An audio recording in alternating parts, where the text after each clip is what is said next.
Gonna start. All right.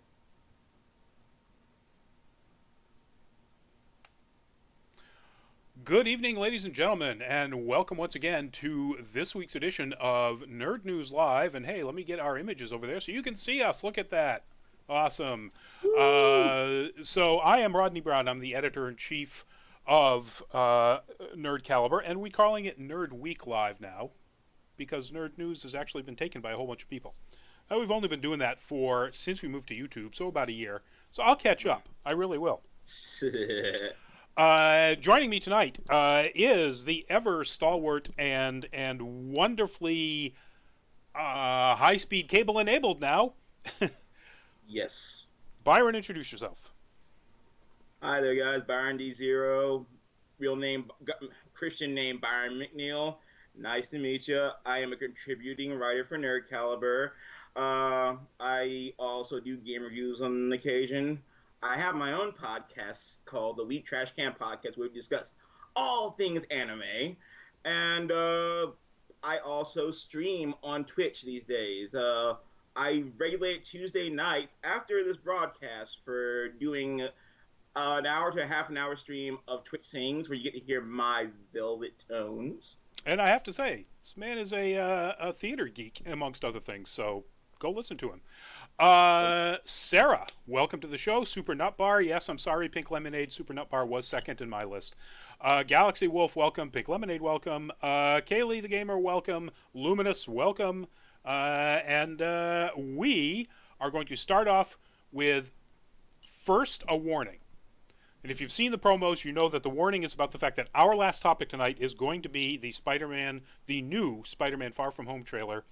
And if you have not seen Avengers Endgame, it is loaded with Avengers Endgame spoilers. Yes.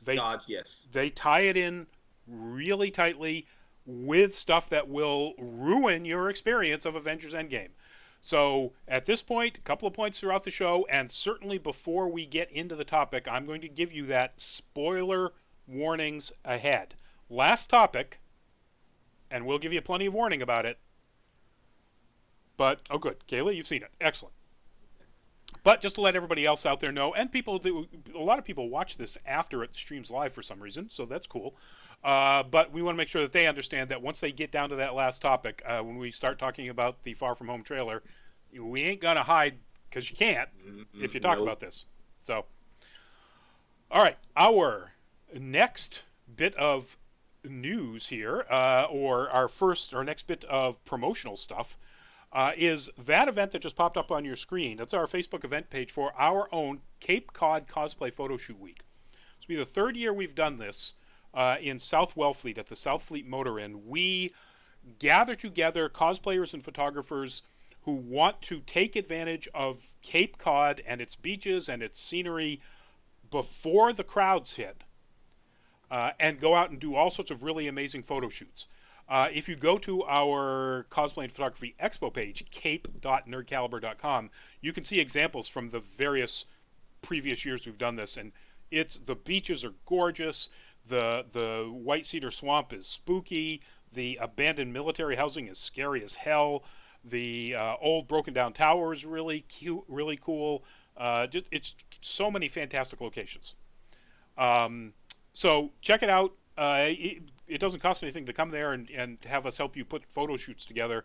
If you want to stay over at the South Fleet, they're giving us a fantastic overnight rate because I'm related to them. So Nice. I should also point out that for those of you who don't drive, like myself, you can take the Cape Flyer down to Cape Cod that weekend as well. that is true. And if you're like super ritzy or whatever, you can take the high-speed boat over to Provincetown, and then it's about a 15 or 20-minute drive south of Provincetown. So it's probably like a $15 Uber. So, but anyway, you guys will enjoy it if you can go there. Photographers and cosplayers, you can get all sorts of fantastic photos from the fantastic scenery. So check it out. All right. Address one more time. The web address is on the Facebook Nerd Caliber page. Yes. Okay. So just go to facebook.com/nerdcaliber and look at events. It's the pinned event actually, so it'll show right up. It's the top event.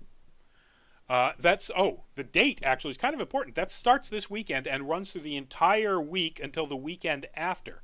So from Saturday morning, May 11th, well, I have it down here May 10th because that's when I'm driving down, to Sunday afternoon, May 19th. I will be there the whole time, helping people put stuff together. Kaylee, don't cut your tongue. Galaxy Wolf, hello, Galaxy Wolf, Five Nights at Freddy's. I think it's awesome. Not sure what you're asking, but cool. Our first topic tonight is Scary Red Namor. No, that's not who that is.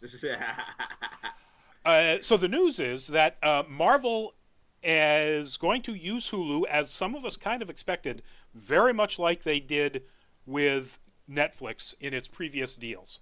This makes sense for Marvel because they now own essentially all of Hulu. They're still a minority investor for like 13%, but they own everything else. And the first things that they're going to do as series on Hulu now, not Netflix, are the sort of supernatural series. One is going to be Ghost Rider with the Robbie Reyes version of Ghost Rider that was played by Gabriel Luna on the Agents of S.H.I.E.L.D. show.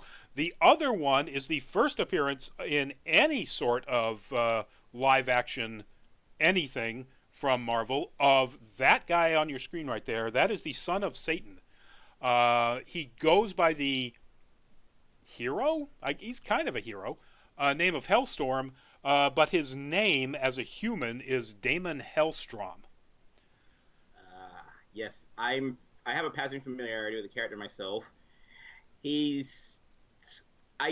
can't get past like the parallels between him and Constantine in appearance, but I mean, that is the nature of art. I don't recall Constantine walking around in like shiny metallic spandex pants and no shirt a lot. Well, he does do a no shirt thing a lot. I'll give you that.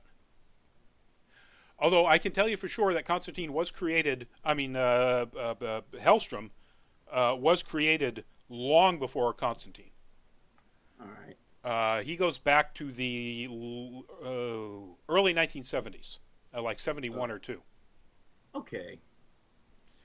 Looking at some information here, so we don't know who's going to be playing Hellstrom, and that is going to be the name of the series.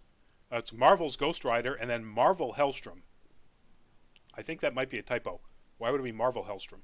But anyway. But we do know that Gabriel Luna will be reprising Robbie Reyes as he did in an entire season of Agents of S.H.I.E.L.D. So I think that's cool. I don't know when it's going to premiere. It doesn't seem to indicate that it's going to be an opening or a premiere, a debut series, either one of them. Well, it's definitely got my attention. Yep. I really do dig horror Marvel. There's not like growing up in high school, I read about the supernatural storyline where they had like Werewolf by Night and Dracula and all of them teaming up to fight these entities.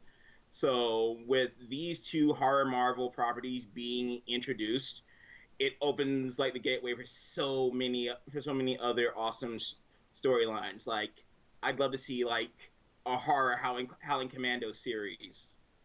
That would be awesome. As a horror Howling, I don't know. That's an interesting thought.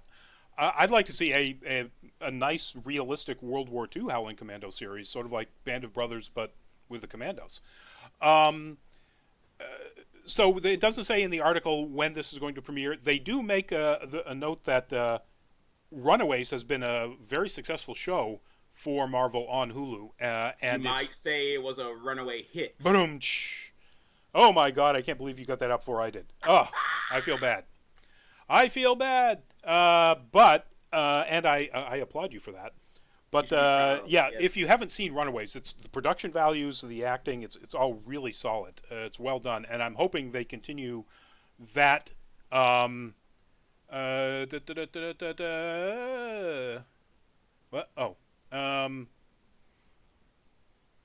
Sorry, Kaylee, that your reply to whoever said something in, I'm guessing, Spanish. And thank you for all the thumbs up, because I'm assuming that's a nice statement.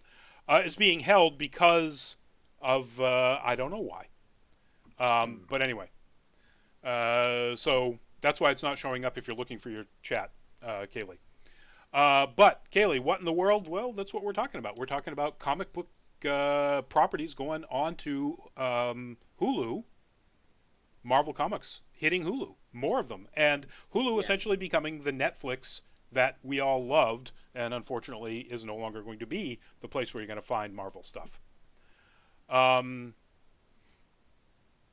yes, thank you, Luminous. That is in the article. Paul Zbyuski is going to be running the Hellstrom show. He was the producer of Shield. Um, says Luminous says he also made one of my favorite shows, Daybreak. Daybreak. Is that the one with the tattoos? Uh, that's a good question. I'm not. You talking about the NBC show? I think Uh, that's the NBC show with the tattoos is what I'm talking about. I'm not sure that that's the Daybreak is the title. I'm not sure I've got Luminous's show. yeah. Let me know, Luminous. Um, anyway, these will be coming up at some point. It doesn't say whether or not they will be integrated in any way with the slate of the animated series that are going to be on the Disney Plus streaming service, which I That can't would be wait for. interesting. The Howard the Duck and Modoc and all of that stuff that's ultimately going to lead up to the Uh, Offenders. yes, please. More of this. All right, moving on to some more Disney Disney and other stuff related news. That right there is, of course, from Avatar. And the news is today Disney dropped a ton of information about upcoming upcoming movies in the two biggest franchises that are not Marvel, in the Star Wars world and in the Avatar world. And that is starting in 2022. They will be alternating every December releasing a new Star Wars movie or a new Avatar movie. Daybreak, ABC cop show with the Groundhog's Day gimmick that the day keeps repeating. All right, doesn't ring a bell, Luminous. I'll check it out. Um, so we know that they got the Avatar stuff when they bought Fox. And of course, they bought Yeah. Lucasfilm long ago. We don't know what movies are going to be in the Star Wars part of that entire arc, but we do know that Ryan Johnson is working on a trilogy, and the two guys behind Game of Thrones, uh, the show, not George R. R. Martin and somebody else, but David Benioff and David Weiss, or Daniel Weiss, or something like that, are working on their own separate Star Wars trilogy of movies. So they'll have plenty of content to fill into those spots.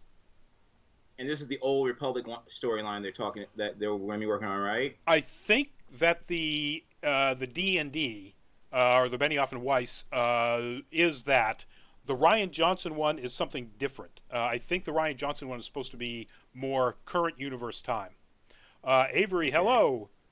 Um, Welcome to the show. So, actually, 2021. I had this. So, Avatar 2 will debut December 17th, 2021. Then a Star Wars movie, 2022. Avatar 3, 2023. Star Wars, 2024, etc., etc. They alternate until 2027 of Avatar 5. And remember, he's making 4 sequels as essentially one extended movie. So they're pulling a Hobbit, is what you're saying. Well, yeah, except The Hobbit, they stretched content because they didn't have it. Hopefully, they're going to write all new content because this is a whole new property. Yes. Um, some other things that dropped about this. So, the Gambit movie that was actually on Fox's schedule for about 3 years, the one with Channing Tatum, is toast. It's done, Eh. gone, not going to happen. Well, it was in development hell anyway, so this is probably a mercy killing. Yeah, it's funny that they kept putting it on their calendar, even though it was pretty clear after the first time they moved it a year that it wasn't going to happen. New Mutants is now coming out April 3rd of next year, so almost a year from now. Will be Uh, worth the wait. yep, we're going to have to wait, which means they've got an entire year to reshoot it yet again. God. Um, let's see what else. The Artemis Fowl, which we've already started to see some teaser stuff for, that's going to be in May of next year. Yeah, But I saw that in the theater the other day actually. oh, The the poster, teaser trailer for it. the posters for it. Oh, the posters for it. Yeah. Mm-hmm. And that's pretty much it as far as what we know about this. But it's pretty amazing that Disney has got this planned out like this. That's going to put a fair amount of pressure on the Benioff and Weiss and the and Rian Johnson to get these Star Wars movies out. And James Cameron has traditionally not been a big fan of getting pressure put on him to meet deadlines. So, Oh dear. So he might jump ship, you think? oh no, this is Fox is where the movie was made. Fox is where these are all in production right now. It's not worst case scenario. He's going to run into a problem, and they're going to push one of them out 6 months or a year, probably a year. Disney would rather do that because they know it's going to make a gajillion dollars for them. Yeah.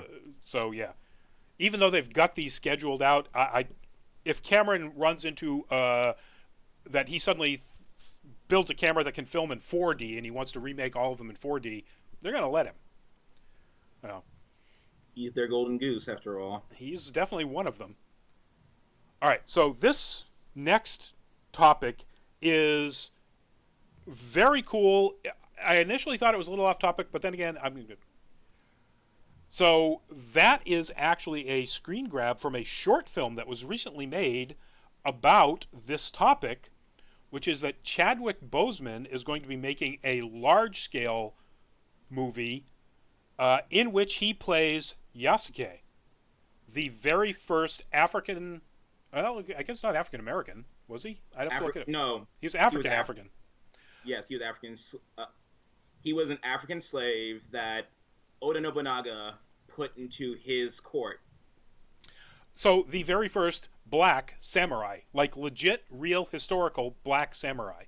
Yasuke. If you don't know this, go look it up. It's a fascinating story. It really is.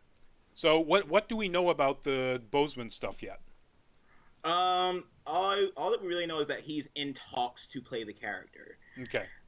Yeah. If anyone can pull it off, it is Chadwick Boseman, because he's a phenomenal character actor. He's also an accomplished martial artist, which a lot of people don't know. So, whatever training they put him through, he'll be up to the challenge. So what I'm reading here is that he actually did an interview with Deadline in which he talked about making this movie. So it might be far further along than we thought. Well, yeah. So his his company is producing it. So I'm pretty sure that he's going to be the one that's going to be in it.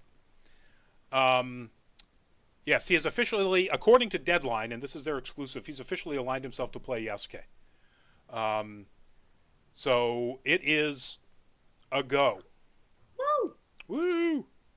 But it's being written by the guy who co-created Narcos on Netflix. Ooh. Cool. So it might be a gritty samurai war flick. Yep. Well, considering it takes place during Nobunaga's various battles to establish himself as the shogun. Yes, the great unifier of Japan. Exactly. Yeah, it probably is going to take place as it was going to be a gritty war flick, just samurai war flick. Kaylee, see ya. Thanks for joining. My only hope is that they don't pull a Freddie Mercury and downplay like his tragic ending. Like, I hope so. I don't really know the story enough to know about that, but then again, he's a samurai. Chances are they all have tragic endings. It's a historical thing, so you can't really call it a spoiler. So, how did he go? Well, after Nobunaga's downfall, Toyotomi Hideyoshi um, sent him back to, who was his usurper, sent Yasuke back to his slavers. Oh, yeah, that kind of sucks. Yes. That's sort of like 12 years of samurai, and then, but in reverse. Or Mm-hmm. like 12 years a slave, but in reverse. So 12 years. Well, anyway, never mind. In my head, that comparison made sense. So, I got what you mean. okay. So I'm looking forward to this. It's kind of nerd adjacent, but it's got Chadwick. It's got Black Panther. So, Yes, exactly. and if you're not a samurai nerd and have never heard of this guy, go look him up. It's a fascinating story. It really is.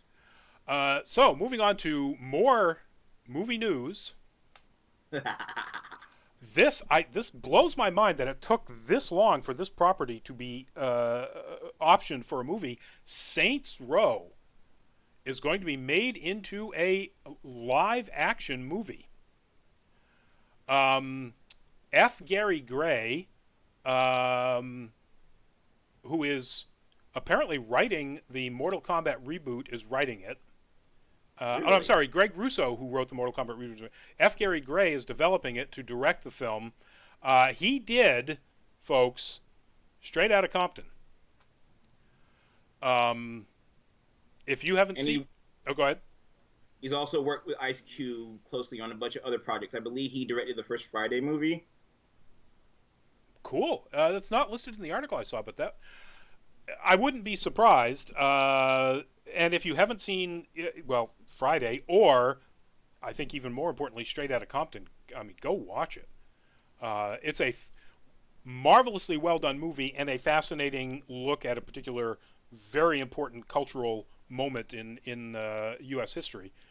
But Saints Row, I guess it's one of those games where everybody I know that plays games has played Saints Row, Oh yes. but it for some reason doesn't have the name recognition of like a Halo or a Fallout franchise, even though there's Or GTA. or a GTA, even though there's been multiple multiple not versions, multiple iterations of the franchise.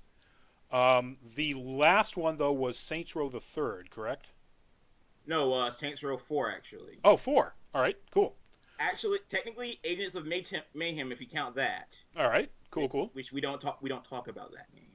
Yeah, I know nothing about that one, so I'll have to take your word for that. Okay. Yeah, since so many people have played this game and it's such a hit, it really kind of does boggle my mind that it's taken this long for this property to get picked up.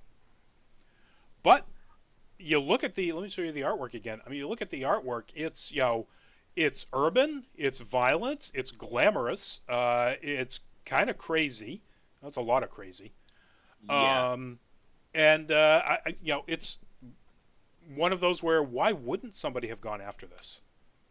As someone who's played the latter half of this series, I really hope that they make this into an action comedy because that's the only way you can capture what this series like evolved into.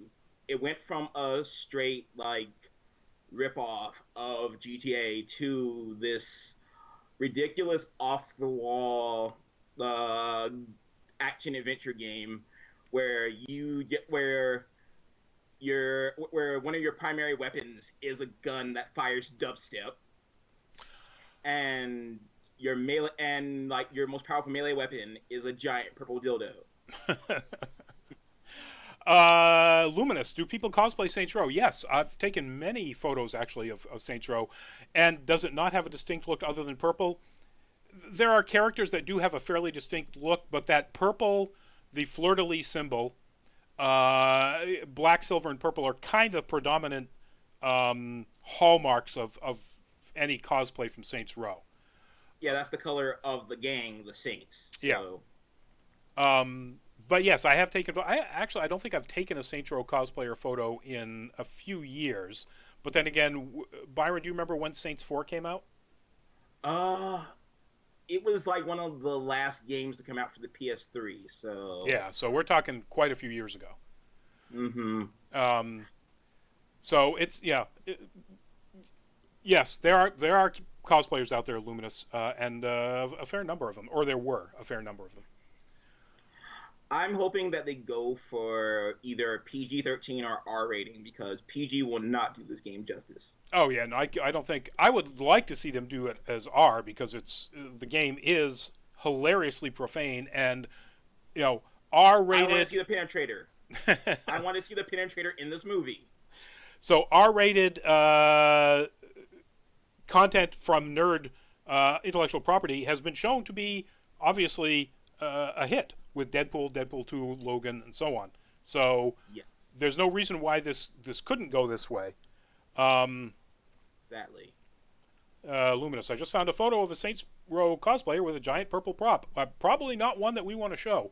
Yeah, Uh, this is a family program. that said, when I first met our team member Lewis, Crash the Photos, it was when he was cosplaying the guy in the background of this image with the M4A or the M16, that guy in the wrestler mask. Oh yes, that's right. Which is fun fact? He was voiced by Hulk Hogan.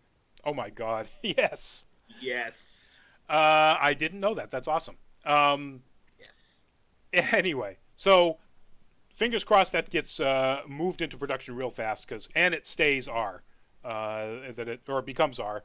Um, Given the people involved, I kind of think that's going to be the case. yes. But let's hope so. All right. Moving on to some kind of crappy news here, or actually, I guess good, depending on how you look at it. Yeah. That is, of course, a shot from Minecraft. Minecraft was bought recently by Microsoft. Its 10th anniversary was this past week. And guess what? Byron, why don't you tell them what happened? The contentious creator of the game, Notch, was not invited to celebrate the anniversary of his beloved IP. I say contentious because he's said some very distasteful things and done some distasteful things, and like I said before, it couldn't have happened to a bigger douche. So, Marcus Persson is his name, and in case you can't tell, that's some sort of Scandinavian. He was, in fact, not invited, deliberately not invited, clearly stated as not invited because of his homophobic and transphobic comments in interviews, on Twitter. This guy basically is kind of just a jerk. Unfortunately, he's a jerk that sold his property to Microsoft for $2.5 billion. Because it is one of the most, I actually think it might still be the most downloaded game in history. It might well be. It's like people still stream it like crazy. The kids love it. Yeah, it is a very popular game, and it is a game about mostly about creating. I mean, there's some the what do they call them? The bad guys. The creepers. The creepers. There are creepers, and there are things in the game that can get in the way of you building stuff, but they're just like an inconvenience. It's all about building amazing things in this bizarrely 8-bit world. And I think that's wonderful. It's kind of too bad that this wonderful creative thing was created by such a douchebag. Right. But anyway, kudos to Microsoft for taking a stand and saying, hey, it's our baby now. I don't care that you created it. Take a leap. Woo! So, Bye-bye. bye-bye. I guess they took him down a notch. Oh, you are on point, man. Woo! Pun master over here. Exactly. All right, moving on to the Punisher. Moving on to our next topic. That is one of the screen grabs from the recent hour-long gameplay demo of Borderlands 3. If you haven't seen it and you're at all interested in this, go to YouTube and watch it. It's pretty amazing. Now, granted, the guys I had playing it, and they were playing it live. They were actually playing the game, live on the stream. Are developers, or certainly they've worked on the game, so they're pretty good at it.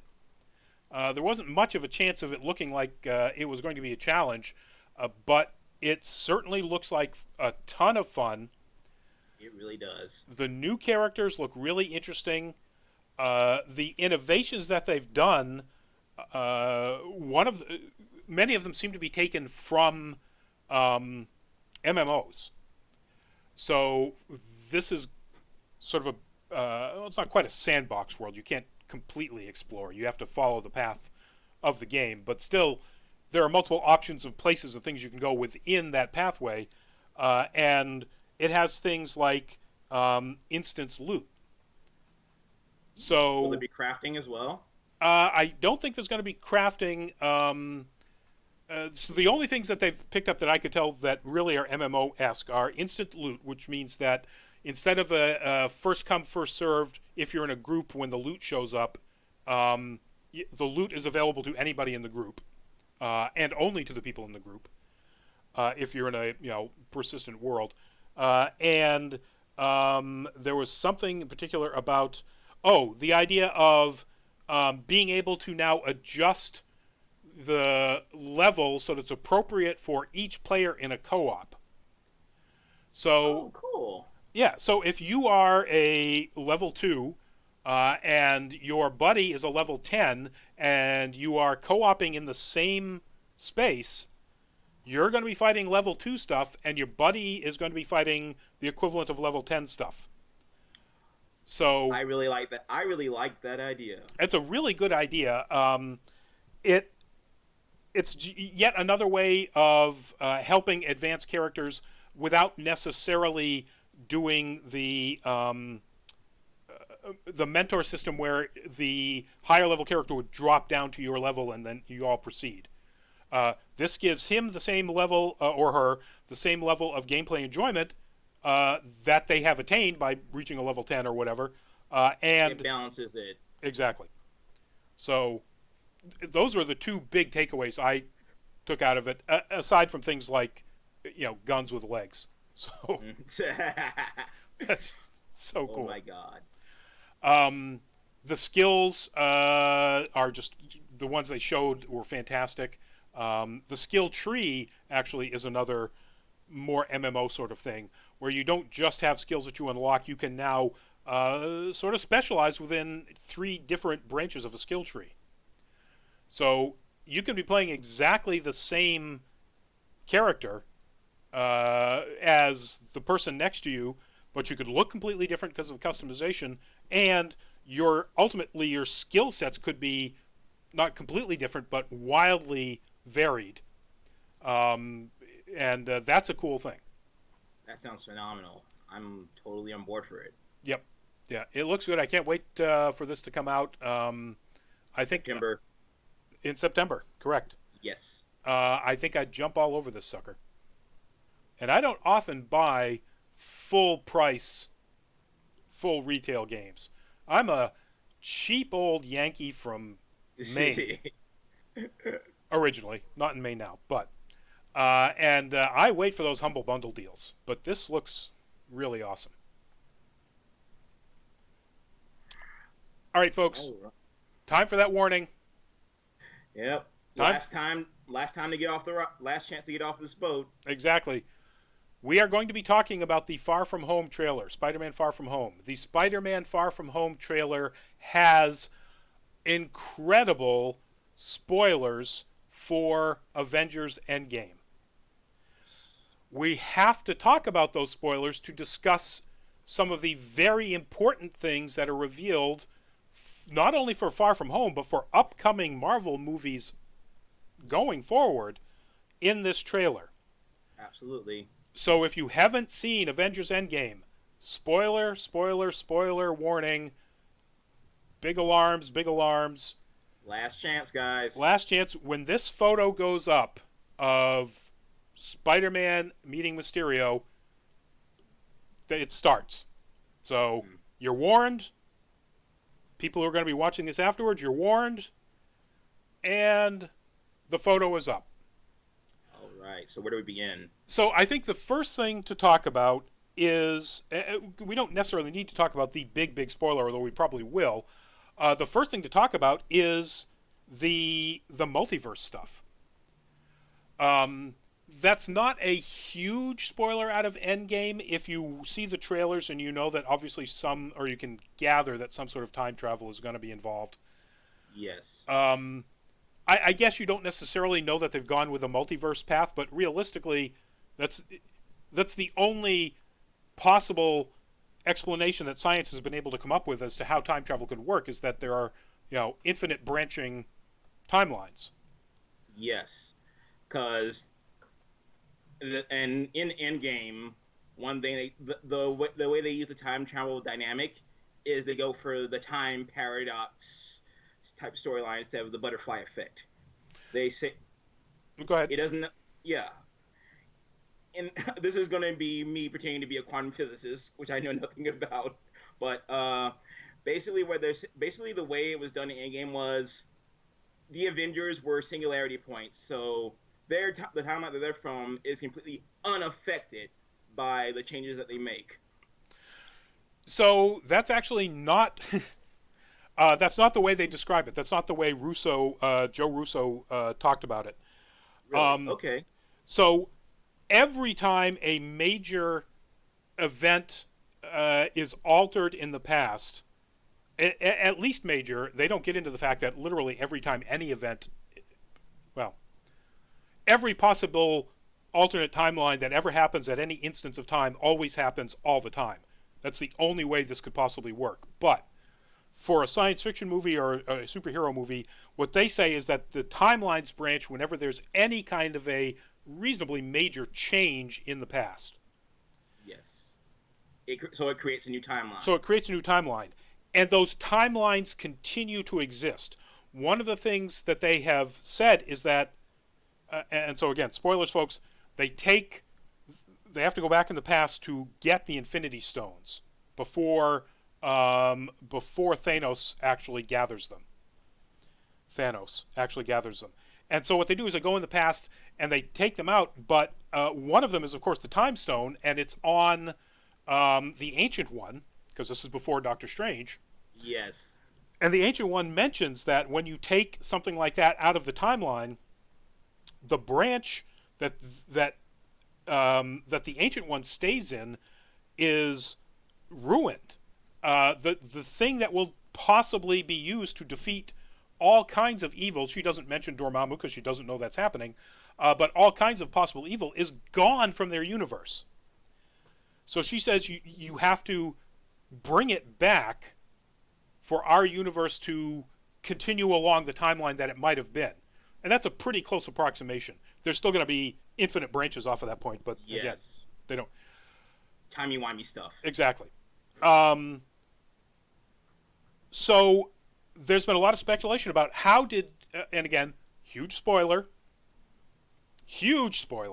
at the very, very end of the movie, Steve Rogers is the one that takes all the time stones back into their proper places, and something else. And he doesn't immediately reappear, as would happen when they haul him back out of time. Yeah. And they, within a few seconds, realize that he's sitting on a bench over by the water next to the Avengers facility, and he is Old Man Steve Rogers. And what he did is he returned everything, and then went, in his last jaunt, I guess, went as far back as he could, and lived his life with Peggy Carter. Yes. Now, a lot of people have said that can't happen because Cap was in this world, and he already did things that involved not having Peggy around. How is that possible? And Russo has said it isn't. Cap was, for that entire period of his life, in an alternate timeline, and somehow, and he doesn't say how, came over to the timeline in which the post-snap Thanos is defeated, etc. And again, spoiler, to give Sam Falcon the shield and make him the next Captain America. But he has confirmed that Peggy Carter stuff happened in a separate timeline. Once Okay. once Steve went back and screwed up the timeline by meeting Peggy, separate timeline happened. So So Steve traveled through time just to give him the shield. yes, well, yeah, um, and in fact, some people have noted that he didn't give up his super soldier serum, as far as we know. And if he's that old, he could be literally hundreds of years old. He could have actually been from a point where they had perfected through the quantum realm time vortexes the movement across multiverses. Anyway, the reason we're explaining all of this is Mysterio, we find out in the trailer, is from one of these multiverses that Nick Fury explains to Peter opened up after the events of Endgame. That the snap caused ruptures in the fabric of reality. Hypnotic Whack. We are talking about the Far From Home trailer, and we are dropping Avengers Endgame spoilers like they were hot potatoes. Because it's Oh God, yes. so Hypnotic Whack. If you don't want to hear Avengers Endgame spoilers, please leave the channel. Warning, warning, warning. Avengers Endgame spoilers. They're all through this next 10 minutes or so of our conversation. So, Yes. okay, good. Excellent. Thank you. Um, Fantastic. so, anyway, that's the whole idea. Multiverses. And Mysterio is from one of these multiverses, from one of these alternate realities. Uh, and they're making him out, even more so in this trailer, as a hero. That apparently Peter goes to his multiverse world to help him defeat the things that he is fighting. Hence the real nature of the title, Far From Home. Yeah. So, Mysterio as a good guy? Byron? Well, we talked about this pre-chat. This could very well be Mysterio pulling the wool over Spidey's eyes. And Nick Fury's. Yes, which would be quite the impressive feat. It But it would. would make sense. Yep. It would make sense because Nick Fury's not from that dimension.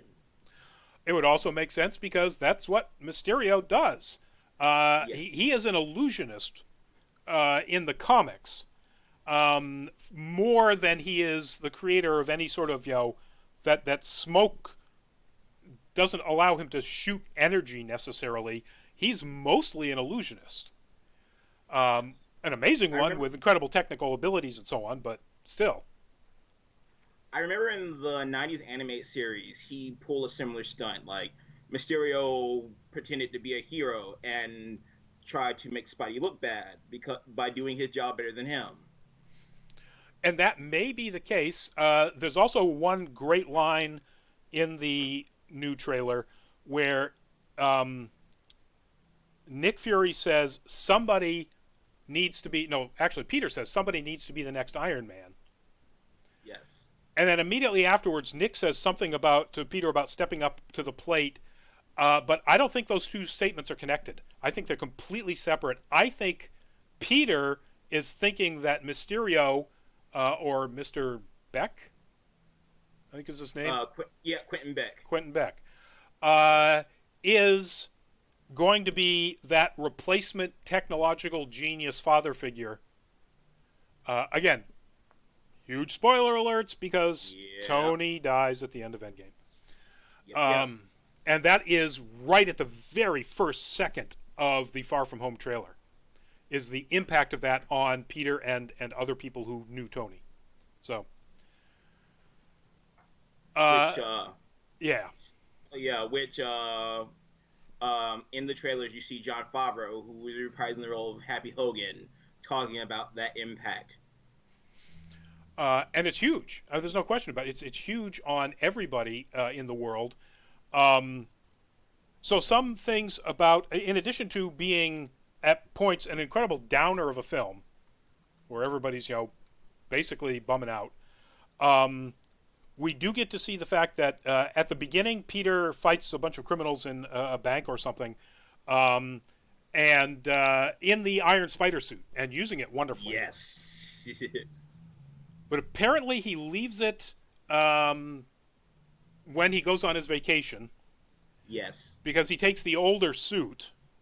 Um, he somehow winds up with the stealth suit, and I've seen speculation that that's something that Nick has for him that Shield may have made for him because they need him. Shield does spy stuff. Yep. Um, and then he also winds up with a more black and red suit later on with the glider webbing. Yes. And I've seen speculation that that was like the last suit Tony made for him and never gave him, and it he winds up with it. I also think that may be a suit that Mysterio makes for him. That would be interesting if that were the case. Well, obviously Mysterio's a tech guy. Yeah, he is. And a blog das Irma. Luminous. Mysterio looks a lot like Kevin Sorbo from Hercules. Oh, please no. But yeah, okay, kinda. I mean, Gyllenhaal has that chin. There's no question about it. Yeah, he really does. And the cape thing, sure. Honestly, I think his uniform looks Asgardian more than anything else. Mm-hmm. I was going to say that from what we've seen of him in action, they actually managed to make the fishbowl head work while he work. Yep. Like he uses it when he's using using the suit's abilities. Yep. So he doesn't have it on at all times because in like if they did it in the traditional way, it would look ridiculous. I also like now. I'm looking at this in detail. I like the fact that they've got these sort of eyeball-shaped cloak pins that hold his cloak down. Yes. Except in the comic book, they look really like eyeballs, and that's kind of weird. I like this design. Mr. Grecoian. Jake Gyllenhaal better not go Brokeback Mountain in this movie. I don't know. I mean, if he has a romantic relationship with, well, it couldn't be Peter because Peter's a high school kid, with, say, Nick, why not? What the heck? More power to him. I wish I knew how to quit you. Hypnotic Whack favorite Marvel character is Spider-Man, so I really want to see this the day it comes out. I agree 100% about wanting to see this. Spider-Man was one of my absolute favorites. I also had I really like Daredevil for some reason. Blogdust Irma, I just want to make sure that you understand that we are talking about the Spider-Man Far From Home trailer that dropped just yesterday. And that means, spoiler alert, it is full of Endgame spoilers. So if you haven't seen Endgame, don't continue to watch this. Please go away.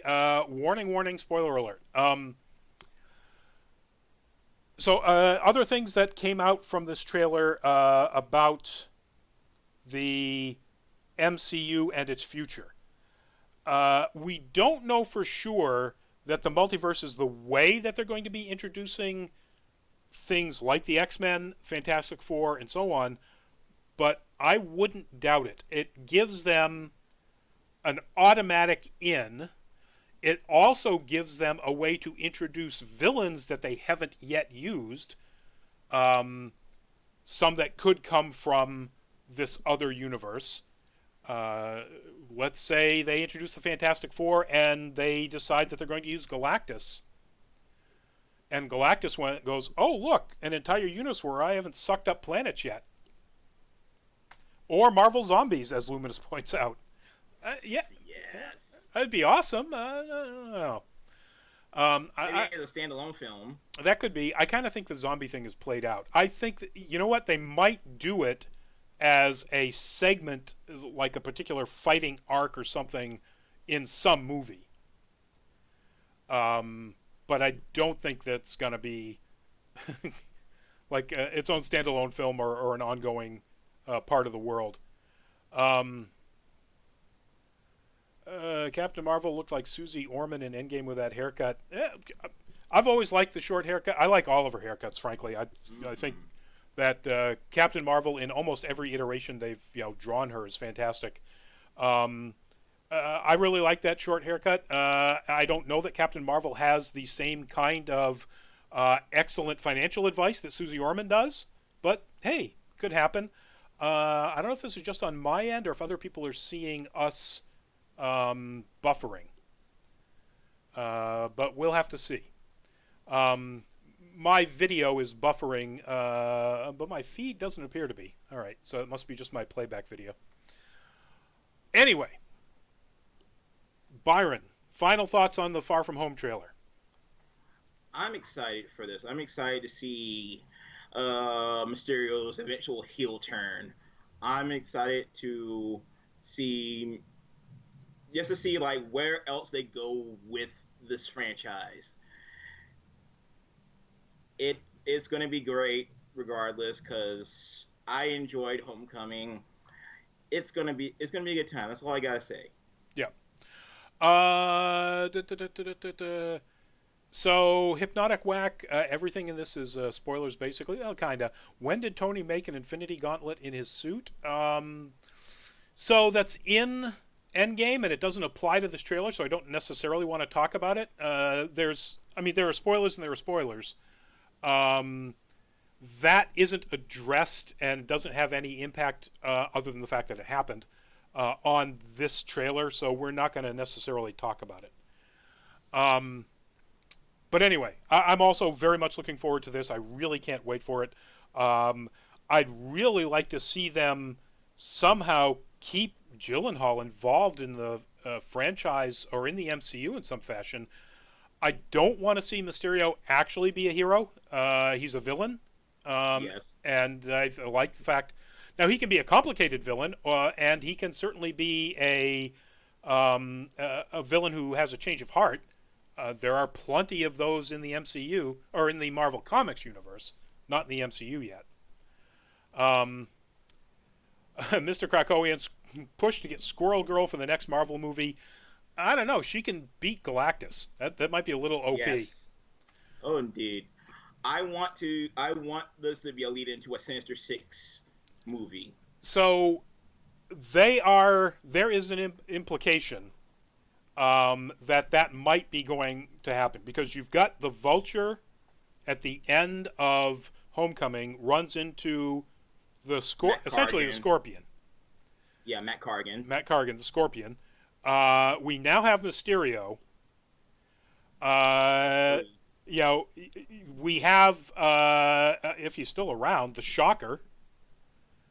This is true.